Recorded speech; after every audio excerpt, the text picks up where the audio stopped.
এটা এটা হচ্ছে কিউরিং কয়, কিউরিং বেশি করে টেকসই করতে হলে এর পানি মারতে হয়। এটা হচ্ছে একেবারে কিউরিং, বিল্ডিং দেওয়ার পর সে বিল্ডিং এ পানি দিতে হয়, দিলে সেটা কিউরিং করে। ও বন্ধুরে পানো বন্ধুরে, কবে যাব তোমার বাড়ি, ইন্ডিয়া গোলাপি শাড়ি, টোপর মাথায় ঘোমটা দিয়া রে। ও বন্ধুরে পানো বন্ধুরে।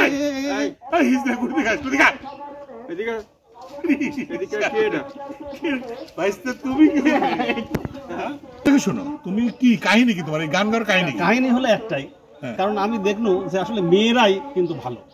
কি জন্য ভালো? ধরো স্বামী বাইরে কাজ করে, সারাদিন কাজ করে নিয়ে এসে টাকা পয়সা রোজগার করে নিয়ে এসে দেয়, আর মেয়ে মানুষ আরামে রান্না করে আর খায় আর ঘুমায়। আর ও দিদি জানো, আমার স্বামী না আমার খুব ভালোবাসে, কত আনন্দ, মানে স্বামীর উপর দায়িত্ব অর্পণ করে দিলে আমি আরামে থাকি। মেয়ে চাল হলে খুব ভালো হতো। পুরুষরা কি লাভ কি, সারাদিন পরিশ্রম, তাও গাল গুতা, কত পরিশ্রম, কত রাজ্যের কাজ করা লাগে। তোর মেয়ে করার শখ মিটাই দিবনি সেটা কথা না, কিন্তু প্রকৃতিতে সবাই কিন্তু এইরকম ভাবে, বুঝলে? অন্যের কাজটা খুব সহজ এটা ভাবেই তো, মানে নিজের কাজ কঠিন, অন্যের কাজ সহজ, এইটা ভাবার কারণে কিন্তু সমাজে আজকে অবস্থা।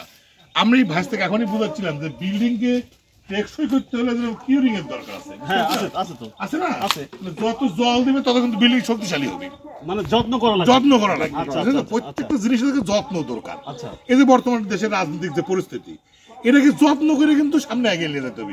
কারণ তোমার মতো যদি পুরুষের কাজ ভালো লাগছে না, ভয় করে আমি মেয়ে হলে ভালো ভালো, সবাই যদি এই চিন্তা করে, আমার এটা কাজ না, আমি এটা না করে ওইটা হলে ভালো হইলো। অথচ যার যার দায়িত্ব যদি শেষ নির্দিষ্ট পালন করলেনি, তাহলে পরে কিন্তু এই কাজটা হইলো না, সমাজের এই দুর্গতি হইলো না। সবাই মনে করে ওই ভালো আছে, সবাই মনে করে ওই ভালো আছে, আসলে কে ভালো আছে কও?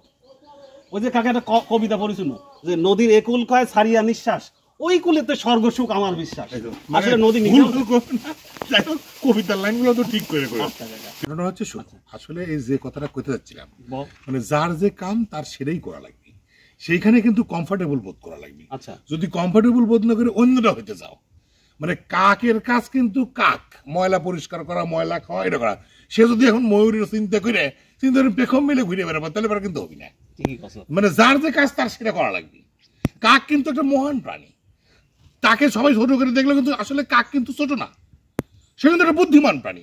ছোটবেলা কি, ছোটবেলা দেখো তোমরা একটা কলসির থেকে জল তুলে খাওয়ার জন্য যে দক্ষতা, সেটা কিন্তু কাকের আছে, গল্প আছে, আছে না?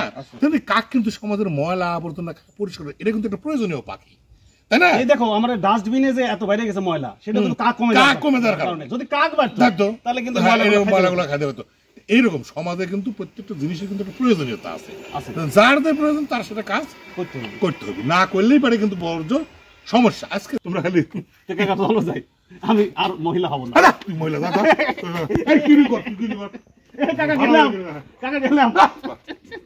আমার কাজ কাম, আরো তুমি কাজ কাম নষ্ট হচ্ছে, ভালো করে কাম কর। হ্যাঁ ভালো করে কর।